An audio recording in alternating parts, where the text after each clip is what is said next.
Hello बच्चों, नमस्कार। प्यारे बच्चों, कैसे हैं आप सभी? उम्मीद करूंगा आप बहुत ही अच्छे होंगे, एकदम बेहतरीन होंगे, एकदम लाजवाब होंगे। लेकिन इस न्यूज़ को देख करके आप एकदम टेंशन में पड़ गए होंगे, समस्या में पड़ गए होंगे कि ये क्या हुआ हमारे साथ। अब आपके दिमाग में तुरंत बात खटकी होगी कि अब आयोग की अध्यक्ष ने इस्तीफा दे दिया है, तो अब हमारी भर्ती पर कहीं ना कहीं अब जो हम इतनी साल से मेहनत करते आ रहे थे वो कहीं हमारी जाया ना चली जाए, खराब ना हो जाए।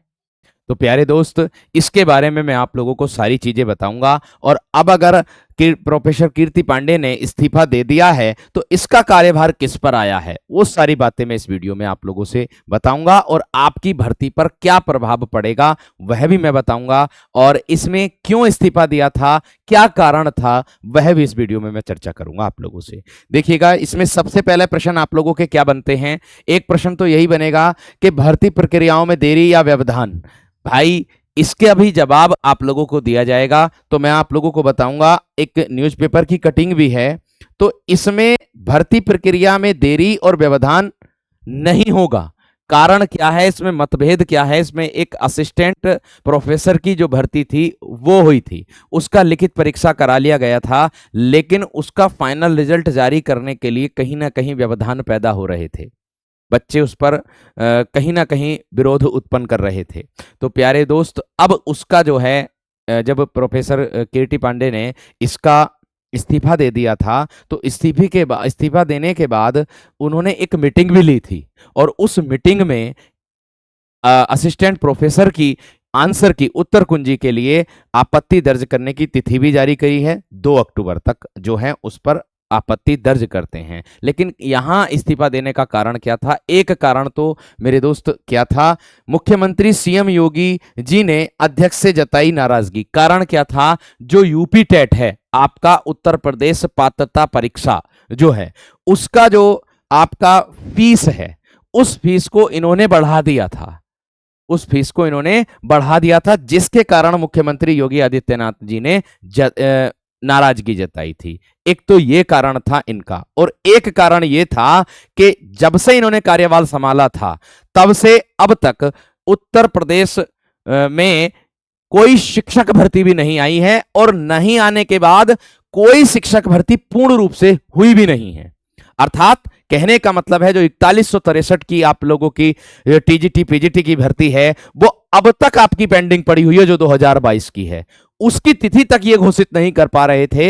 बार बार उसकी तिथि घोषित हो रही थी, लेकिन फिर उसके बाद फिर उसकी तिथि बदली जा रही थी किसी ना किसी कारण से। एक तो कारण ये भी था, कहीं ना कहीं प्रेशराइज थी, इतना समझ लीजिएगा। और एक क्या है, विश्वसनीयता का असर भी इसमें देखने के लिए मिलेगा। आयोग पर बच्चे कहीं ना कहीं उंगली जरूर उठाएंगे कि ये आयोग अभी पुरानी भर्ती तो करा नहीं पा रहा है, तो नई भर्ती कहां से आएगी। एक नए अध्यक्ष को चुनौतियां, नए अध्यक्ष को सबसे बड़ी चुनौतियां ये होंगी कि जब नए अध्यक्ष का चयन होगा तो सबसे पुरानी वाली जो पेंडिंग भर्ती पड़ी हुई है उसकी पहले तो फाइल मंगवाई जाएगी। और कहीं एक बात ये भी मेरे दोस्तों, एक अखबार की न्यूज़पेपर की कटिंग में आई थी कि जो कुछ भर्ती हैं उनका तो ब्यौरा ही नहीं है आयोग के पास, उनका ब्यौरा बिल्कुल नहीं है, फाइल ही नहीं है उनकी।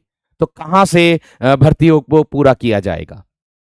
कार्यवाहक अध्यक्ष की भूमिका अब किस पर है, इसके बारे में भी चर्चा करूंगा। और भर्ती प्रक्रिया में देरी और व्यवधान, इसमें कोई भी व्यवधान नहीं है। आपको मैं बता दूं, एक तो जो यूपी टेट है आप लोगों का, इसका जो विज्ञापन है वो तैयार है मेरे दोस्त। हो सकता अक्टूबर माह के पहले सप्ताह में प्रकाशित कर दिया जाए या सितंबर माह के अंत में प्रकाशित कर दिया जाए, तैयार है एकदम। लेकिन अब यहां व्यवधान, बीच में थोड़ी देरी हो सकती है, मतलब 1 सप्ताह आगे खिसक सकता है। बस इतना जरूर है कि जब तिथि घोषित कर दी गई है तो भाई विज्ञापन तो जारी किया ही जाएगा। आगे देखिएगा, इसमें बताया है, देखिए मैं बताऊं आप लोगों को कि उत्तर प्रदेश शिक्षा सेवा चयन आयोग की अध्यक्ष प्रोफेसर कीर्ति पांडे का इस्तीफा 5 सितंबर 2024 को कीर्ति पांडे जी ने आयोग को ज्वाइन किया था, अर्थात ये अध्यक्ष के पद पर नियुक्त हुई थी।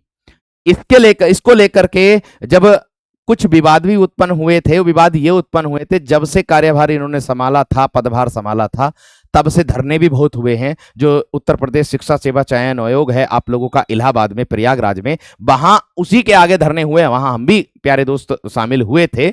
उसमें हमने भी बहुत पूर्ण रूप से किया था। तब इन्होंने कहा था कि आप के लिए एक शिक्षक भर्ती का कैलेंडर जारी कर दिया जाएगा, जो आज तक अभी तक कैलेंडर नहीं आया।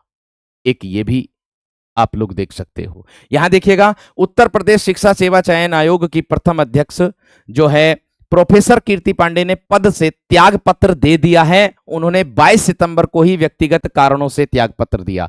व्यक्तिगत कारण, कहीं ना कहीं स्वाभिमान के लिए आदमी हमेशा तत्पर रहता है, तो इन्होंने भी व्यक्तिगत कारण से त्यागपत्र दे दिया, मगर स्वीकार शुक्रवार को किया गया। अब त्यागपत्र देने के बाद भी 25 सितंबर को, जैसा कि मैंने बताया था, उन्होंने अपनी अध्यक्षता में आयोग की बैठक की। इसमें विज्ञापन संख्या 51 है के तहत असिस्टेंट प्रोफेसर के 910 पदों की भर्ती के संबंध में निर्णय लिया गया। निर्णय के क्रम में लिखित परीक्षा के परिणाम पर अभ्यर्थियों से 3 अक्टूबर तक आपत्ति मांगी गई है। 3 अक्टूबर तक आपत्ति मांगी गई है। मैं 2 अक्टूबर बता रहा था, सॉरी, 3 अक्टूबर तक आपत्ति मांगी गई है। इसमें बताया है कि प्रोफेसर कीर्ति पांडे ने 5 सितंबर 2024 को पदभार ग्रहण किया था। 5 सितंबर आपका शिक्षक दिवस होता है। 2024 में जो सितंबर आप लोगों का आया था, उसमें 5 सितंबर को शिक्षक दिवस के दिन इन्होंने पदभार संभाला था। बच्चों के लिए एक नई जागरूक, नया एक रूप, ये समझिएगा उनके लिए एक खुशखबरी सी आ गई थी कि अब अध्यक्ष नियुक्त हो गई हैं, कहीं ना कहीं हमारे लिए फायदा होगा। आगे दिया है कि अपने 1 वर्ष के कार्यकाल में, देखिएगा यहां भी बताया है, अपने 1 वर्ष के कार्यकाल में वह एक भी शिक्षक भर्ती नहीं करा सकी हैं। जिन पुरानी भर्तियों के लिए पूर्व में आवेदन लिए गए थे, उसे भी पूर्ण कराने में असफल रही हैं। आयोग के वरिष्ठ सदस्य राम सुचित ने कार्यवाहक अध्यक्ष के रूप में शुक्रवार को कार्यभार ग्रहण किया है। आपसे मैंने बताया था कि इसमें अब कार्यवाहक अध्यक्ष की भूमिका अब किस पर है, तो ये हैं आप लोगों के जो राम सुचित हैं, ये माला पहने हुए जो हैं, इन्होंने अब कार्यभार को संभाला है और ये ही आयोग का हस्तक्षेप भी रहेगा और इनका भी रहेगा। कुछ विचार विमर्श करके ही अब जो भी निर्णय लिया जाएगा, जब तक अध्यक्ष नियुक्त नहीं होते तब तक कार्यभार यही संभालेगी। तो आप के लिए मैं बता देता हूं, कुल मिलाकर के निष्कर्ष यहां पर देखिएगा ये भी है कि टीईटी आवेदन शुल्क में वृद्धि प्रस्ताव पर प्रोफेसर कीर्ति से नाराज हुए सीएम, यानी कि योगी आदित्यनाथ जी ने सीधा बोल दिया था कि मुख्यमंत्री योगी ने प्रतियोगियों के हित में आवेदन शुल्क यथावत रखने के लिए दिए थे निर्देश, यानी कि जैसा पहले से ही उनसे शुल्क लिया जाता था उतना ही शुल्क रहे, शुल्क में कोई बढ़ोतरी नहीं होनी चाहिए। अब ऐसा भी लगा होगा कि व्यक्तिगत मामला क्या कि स्वाभिमान को ठेस पहुंची हो, ऐसा भी हो सकता, ऐसा समझ सकते हैं आप लोग। अब वो अंदर की बात है, हम क्या जान सकते हैं। लेकिन सबसे बड़ी बात यह है कि 1 साल इन्होंने कार्यभार संभाला, 1 साल से ना तो पुरानी भर्तियों को पूर्ण करा पाई हैं और ना ही नए आवेदन हुए हैं। तो बात आ रही होगी आप लोगों के दिमाग में, क्या भैया हमारी जो डेट अब आई है क्या दोबारा से बदल जाएगी? नहीं, कोई डेट नहीं बदलेगी। आप अपनी तैयारी जारी रखिएगा। विज्ञापन संख्या 2022 का जो प्रवक्ता का पेपर है पीजीटी का, वो 15 और 16 अक्टूबर 2025 की तिथि निर्धारित की गई है, उसी में होगा। और विज्ञापन संख्या 2022 प्रशिक्षित स्नातक टीजीटी की लिखित परीक्षा हेतु दिनांक 18 और 19 दिसंबर को है। तो ये भी मेरे दोस्त आप लोगों की तिथि अपने समय पर ही परीक्षा होगी। और शिक्षक पात्रता परीक्षा जिसका विज्ञापन तैयार है, बस आपके आवेदन करने की इंतजार है। तो ये 29 और 30 जनवरी 2026 की तिथि निर्धारित की गई है। तो ये तिथि पर, दिए गई तिथि पर आपकी परीक्षा निर्धारित है, इसमें कोई बदलाव नहीं है। आप ना ही अपना, मेरे दोस्त, अपनी तैयारी से दूर होना, अपनी तैयारी निरंतर जारी रखना। ठीक, तो उम्मीद है आप सभी को सारी चीजें एकदम बेहतरीन तरीके से क्लियर हो गई होंगी। धन्यवाद, नमस्कार।